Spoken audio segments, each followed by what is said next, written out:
નમસ્કાર દોસ્તો, દીપ ભાસ્કર લાઈવમાં તમારું સ્વાગત છે.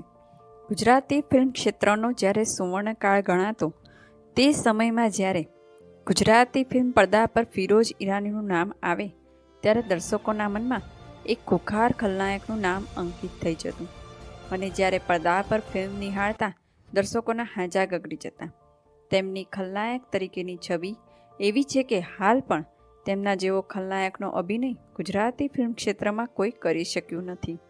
તેમણે ગુજરાતી ફિલ્મ ક્ષેત્રમાં ખલનાયક તરીકે નવા આયામો અંકિત કર્યા. 105 હિન્દી ફિલ્મો છે. તેમનું યોગદાન સરાહનીય છે. અત્યાર સુધીમાં તેમણે 572થી વધુ ગુજરાતી ફિલ્મોમાં પોતાના અભિનયના ઓજસ પાથર્યા છે.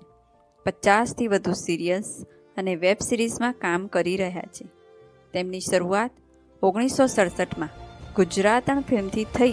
ત્યારબાદ આવી તેમની ફિલ્મ જીગર અને અમી જેમાં દિગ્ગજ અભિનેતા સંજીવ કુમારના નાના ભાઈનો રોલ કર્યો હતો.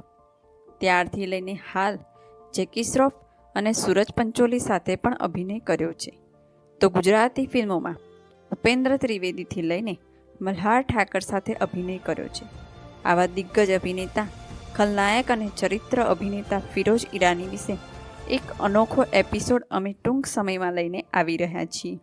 એ પણ ગુજરાતી, હિન્દી અને મરાઠી ભાષામાં. તો જોતા રહો દીપ ભાસ્કર લાઈવ.